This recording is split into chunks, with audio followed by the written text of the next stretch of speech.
आप सभी लोग जानते हैं कि 21 सितंबर 2025 को सर्वपितृ मोक्ष अमावस्या है और इस दिन सभी लोग एक चावल की कटोरी वाला उपाय करते हैं। जिन लोगों ने भी पिछले साल इस उपाय को किया था, आज उन लोगों के पास किसी चीज की कमी नहीं है। इसलिए आप सभी लोगों को इस बार ये चावल की कटोरी वाला उपाय वापस से करना है और जो लोग पहली बार इस उपाय करेंगे उनको तो विशेष रूप से इस उपाय को जरूर समझना चाहिए। देखिए महाराज, इस उपाय को घर की बड़ी माता बहनों में से किसी एक माता बहन को करना चाहिए। अगर किसी कारणवश घर में माताएं बहनें उपस्थित ना हो तो उस जगह पर फिर घर का कोई बड़ा सदस्य भी इस उपाय को कर सकता है। महाराज, एक बात और हम आपको बता दें कि इस बार जो पितृपक्ष की अमावस्या है, इस दिन सूर्य ग्रहण भी रहने वाला है। इसलिए इस उपाय को करते समय सूर्य ग्रहण का समय आपको जरूर ध्यान रखना है, क्योंकि सूर्य ग्रहण की शुरुआत से पहले पहले आपको उपाय करना पड़ेगा। वैसे महाराज, इस उपाय को करने का जो समय है वह शाम को 6 बजे से शाम 7 के बीच में है। अगर किसी कारण से आप लेट हो जाते हैं तो रात 8 बजे तक भी आप अपने इस उपाय को कर सकते हैं। महाराज, अगर कोई किसी कारणवश इस समय से भी लेट हो जाता है तो वो रात को 10 बजे से पहले पहले इस उपाय को कर ले, क्योंकि 21 सितंबर को रात 10:59 से सूर्य ग्रहण की शुरुआत हो जाएगी।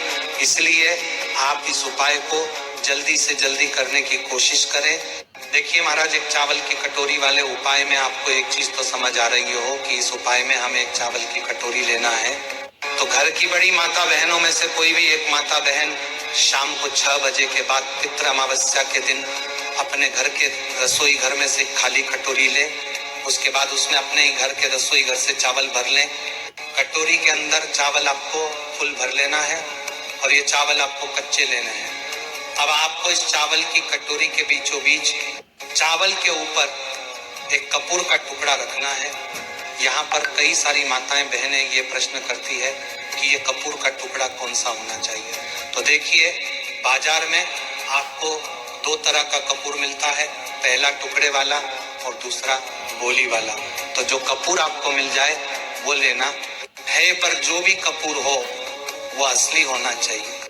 महाराज, अब अगर आपने कपूर का टुकड़ा लिया है तो मीडियम साइज का कपूर का टुकड़ा तोड़कर चावल के बीचों बीच रख दो, या कपूर की गोलियां ली है तो 3-4 गोलियां कपूर की लेकर चावल के बीचों बीच रख दो। अब आपको इस चावल की कटोरी को शाम को 6 बजे से 7 बजे के या रात 10 बजे के पहले पहले अपने घर के दरवाजे पर रखनी है। ये चावल की कटोरी आपको अपने घर के मेन गेट, जहां से आप अंदर बाहर जाते हैं, उस जगह पर या तो चौखट पर रख सकते हैं या दीवार पर भी ये कटोरी को रख सकते हैं। इस कटोरी को आपको अपने घर के दरवाजे पर थोड़ा सा बाहर की साइड करके रखना है। महाराज, अब चाहे आप चौखट पर रखें या दीवार पर, ध्यान आपको ये बात रखना है कि ये चावल की कटोरी पूरी अमावस्या की रात आपके घर के मेन गेट पर रखी रहेगी। इसलिए आप इस हिसाब से ही इस चावल की कटोरी को दरवाजे पर रखिएगा कि कोई भी जानवर जैसे कि गाय, कुत्ता या बिल्ली आपकी इस चावल की कटोरी को नुकसान न पहुंच पाए। आप चाहे तो इस चावल की कटोरी के आसपास कुछ ईंटें रख सकते हैं और ऊपर से कुछ ढक भी सकते हैं, जिससे कि आपकी चावल की कटोरी पूरी रात भर सुरक्षित रहे। अब जैसे ही आप इस चावल की कटोरी को अपने घर के दरवाजे पर रख देते हैं तो आप अपने घर के अंदर वापस आ जाइए और अपने बाकी के जो भी काम है उन्हें कर लीजिए और रात्रि में सो जाएगा।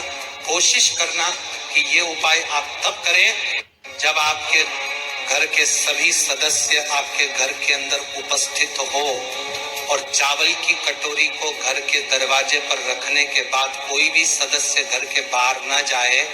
अब आप इस चावल की कटोरी को पूरी रात भर के लिए अपने घर के दरवाजे पर छोड़ दें कि और अगले दिन सुबह शारदीय नवरात्रि शुरू हो जाएगी, यानी कि एक कम लग जाएगी। तो आपको सुबह जल्दी उठना है और स्नान करना है और अब आपका सबसे पहला काम इस उपाय को पूरा करना रहेगा, जिसमें आपको स्नान करने के बाद अपने घर से एक माचिस उठानी है और सीधा उस जगह पर चले जाना है जहां पर अपने घर के मेन गेट पर इस चावल की कटोरी को रखा हुआ था। अभी आपको इस चावल की कटोरी को ना छूना है और ना उठाना, और जब कपूर जल रहा हो तो उस समय आप अपने पितरों से अपने लिए प्रार्थना करें, अपनी गलतियों के लिए क्षमा मांगे। अब जैसे ही आपका वह कपूर अपने आप जलकर बुझ जाए, उसके बाद में अब आप अपनी चावल की कटोरी को अपने पितरों का स्मरण करते हुए उठा ले और अपने घर से बाहर निकल जाए। और घर से बाहर निकालने के बाद आपके घर के आसपास कोई भी एक ऐसा जो बड़ा पेड़ हो, उस पेड़ के नीचे आपको ये चावल की कटोरी के चावल डालकर आ जाने हैं, जहां पर पक्षी इन चावल के दोनों को चुग लें और खा ले। उस समय भी आप अपने पितरों से प्रार्थना कर ले और अपनी मनोकामना भी आप बोल सकते हैं। और चावल वहां पर डालकर कटोरी को अपने साथ अपने घर लेकर आ जाए। महाराज, अब आपका ये एक चावल की कटोरी वाला उपाय पूरा हो जाता है। देखिए महाराज, ये जो उपाय है ये शारदीय नवरात्रि के पहले जो पितृ की अमावस्या पड़ती है उसी दिन किया जाता है।